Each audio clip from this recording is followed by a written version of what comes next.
In this lesson, I want to cover the imperfect tense, indicative, active, regular again. And this is the easiest and by far the most regular of all the Latin tenses. Here it is. I rather hope that just by looking at it, you can tell yourself, do I need to play this lesson? Perhaps you don't, but there may be something there. But now you've had a chance to look at the whole of the imperfect tense, let me take you through it. If you've watched my earlier lesson on the present tense, you'll be familiar with most of these multicoloured elements at the top of the screen. There is one that is new, and I will take you through that, but let's go through it. Amabam, I was loving. This is made up of 4 different elements, which I've given at the top of the screen. The first part of the verb, which I give in red, is the root, and this is the basic idea of the verb. It hardly ever changes throughout the tenses, and for the imperfect tense, it is completely regular and always there. So am is the basic idea of loving. It doesn't tell you who is doing the loving. It doesn't tell you when the loving may have been done. It is simply the abstract idea of loving. To this we add the connecting vowel, and again I repeat myself from the lesson on the present tense. There is no logical reason for that to be there.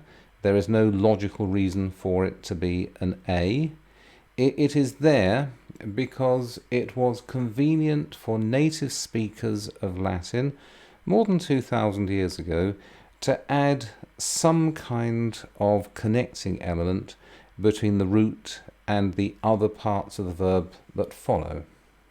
Here is the tense marker, and this is the difference between the imperfect tense and the present tense. The present tense has no need of tense markers. It is the present tense, and that's all that needs to be said.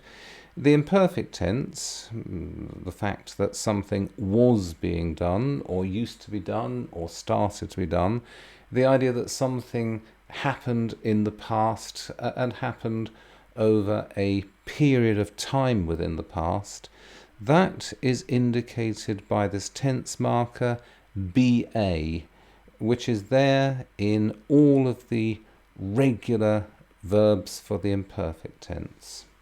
And after we've looked at the tense marker, we have the personal ending. Again, if you have watched my earlier lesson on the present tense, you'll say to yourself, hang on, should that not be an O? Why is it an M? The answer is that M and O are to some extent interchangeable. Some Latin tenses have the first person singular or the I part of the verb using an O, and some have it using an M. The present tense uses an O, the imperfect tense uses an M. And here is the completed verb, amabam. And you can see that, as with other Latin verbs, it is a bundle of elements arranged in a logical order. You have the root, which is marked in red. You have the connecting vowel, which is a kind of orange, which connects the root to the other parts of the verb. You have the tense marker, which tells you very clearly this is a verb, the action of which took place over a continuous time in the past. And the blue has the personal ending. This tells you that I was loving, or I used to love, or I began to love, or I kept loving, or I loved now and then, or any other idea of a continuous action in the past. So let's see how this works in its various parts. Here again is the usual order in which the verbs are conjugated. I, you, he, she, it. We, you, they. And here we are, the root. And here is the connecting vowel. And here is the tense marker, and here is the personal ending, I was loving. And on exactly the same principle, and do notice that unlike with the present tense, there is no irregularity here, that there is no missing out of the connecting vowel in the first person singular or the I part of the verb. It is amarbam. The you singular part, amarbas. And the he, she, it part, amarbat. And the we part, amabamus. And the you part, amabatis. And the they part, amarbant. Notice, as again with the present tense, those blue personal endings. The M in amarbam is a variation. In the present tense, ammo. In the imperfect tense, amarbam. But the other parts, amarbas, amarbat, amabamus, amabatis, amarbant, those are exactly the same in their personal endings as with the present tense. And so for the imperfect, it's not OST, mustis und, it's MST, mustis und.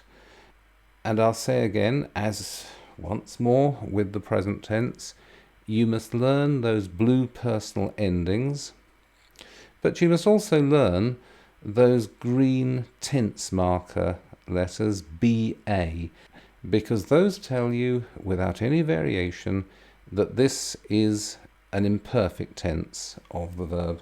Let's have a look at the next group of verbs, monebam. And there's not much to be said about that. It is constructed on exactly the same principle as the first conjugation verbs, or the amo type verbs. The only difference, as with the present tense, is that E is the connecting vowel here rather than A. And let's have a look at the third conjugation, or the rego type verbs. Regebam, regebas, regebat. Not an I as you get with the present tense, but completely regular. And it is not necessary to pay too much attention, not unless you're planning to write Latin, in which case the greatest attention is required. It is not necessary to pay too much attention to those connecting vowels. The important thing to bear in mind is that to recognize an imperfect tense, look for that BA tense marker. Capiebam. A slight variation in the connecting vowels. There's two of them here. But again, so what?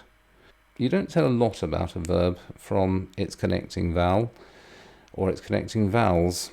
They are there for a purpose, but the purpose is not tremendously important if you are learning Latin in order to read the language.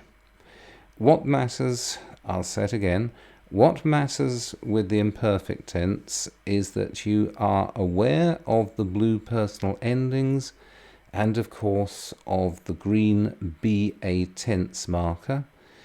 It would help, I suppose, if you understood what the root of the verb meant.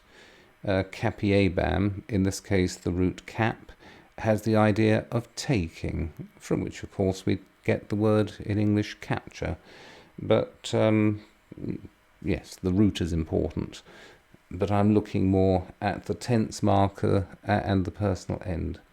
Audiebam. Again, I really can think of nothing much to say about that particular conjugation. Notice how regular everything is. Notice how obvious it is. And do tell yourself that whatever other problems you may have with Latin tenses, and the future has its wrinkles, and the perfect is a bitch. I'll do my best with the perfect, but it is a complete bitch of a tense. Whatever problems you may have with the other tenses, you should have no problems of whatever kind with recognizing the imperfect. And if you want to write Latin, you shouldn't have much problem with generating the imperfect tense. Here is what I've said you need to learn for the imperfect tense. You need to learn those personal endings, which are the same as for the present tense, except that the first person singular, or the I part of the verb, you do not have O but M. Apart from that, it is the same. MST, mustis, und. Learn that, never forget it, make sure that you keep it in your minds so that when, in some impossibly distant future, as I hope you'll lie on your deathbed, you'll be able to form a clear conception of those endings. Apart from those personal endings, you must of course know that. BA. You really need to learn that. And here, once again, here is the complete imperfect tense in Latin. As I said at the beginning, the easiest and the most regular tense in the language. Learn it, never forget it, always be aware of it. Thank you for listening to this lesson.